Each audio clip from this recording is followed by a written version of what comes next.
Okay, so the last video of the chapter then is just linking together some ideas from circle theorems. A little bit about terminology first of all.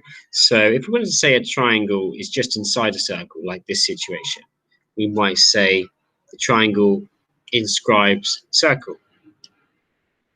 Why is this important? Well, you might remember that there were quite a few circle theorems related to these kind of situations.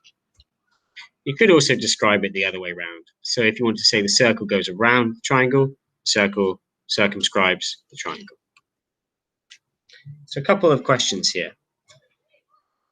Now, let's just first remember that what does it mean if we have a 90-degree angle in a triangle where all the vertices are on the points here? Well, this was a circle theorem from GCSE. So this means that AC must be the diameter, because the circle theorem only works when AC is the diameter.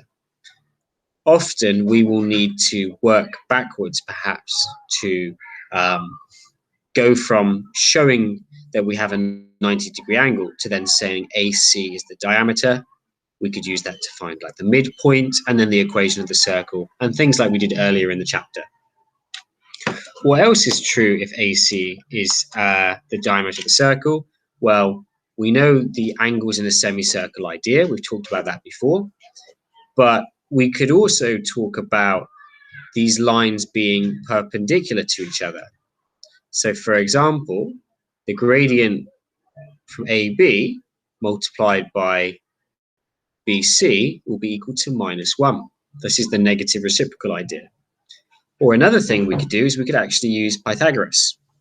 We know that we've got a 90-degree angle. So in a 90-degree right angle triangle, we can have short side squared plus short side squared equal long side squared, which could be important.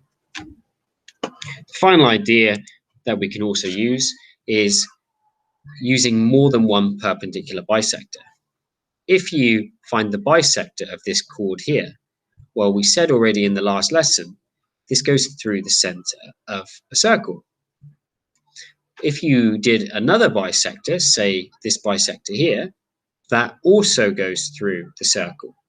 So using them together can find the center of a circle when you don't have any other information. A fairly difficult question that you can answer by using this circle theorem and the idea of two of them together. A quick example here, there's multiple ways we could do this question. You could find the magnitude of AC, the magnitude of BC, and the magnitude of AB here to show that AB is the diameter. Why? Because Pythagoras will only work if it's a right angle triangle, and if it's a right angle triangle, then AB must be the diameter. That's one way that you could do it. Or perhaps another way you could do it is to show that the gradient of AC multiplied by the gradient of BC gives you -1. Because what does that mean? That means, again, that you have a 90-degree angle. So what? So AB is the diameter. Okay, and you can try those for yourself. I mean, maybe we do one very quickly. 9 minus 1 is 8. Okay, -4 minus 8. So what do we have there? So 8/4. So the gradient is 2 for the first bit. So I should get -1/2 for the other part. 5 minus 9 gives me -4. 4 minus -4 gives me 8. So it's -1/2. So part A, with some explanation, that's how we could do it. Hence, find the center of the circle. Well, we talked about this in 6a. Okay, when you have determined that this is the diameter, use the midpoint and some Pythagoras to find the radius. So over here, we have a very, very similar question.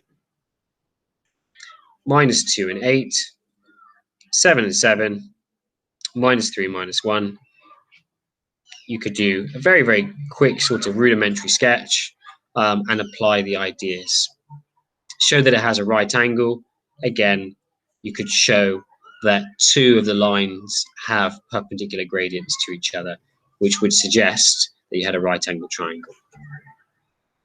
So I'm going to give you some time to try this question here on the board. So think about what's more appropriate in this strategy. So assuming you've had a go at that, what you should do is we should have a perpendicular bisector from both chords, because this is about the equation of the circle. We want the center of the circle to start with. Let's have a look at the working. So one of the lines will be y equals x. You might have done more working out to find that, or you may have seen it by inspection. The other line we get as this one here. So solving them simultaneously will present this value here, which is x equals 8, y equals 8. Using the center with either point A or B or C, so using the center with any other point can be used to give you the radius, and then you can write it in the final form. So that takes us to the end of circles. Make sure you have a good go at all of the questions from 6F, as they're all quite good for practicing this.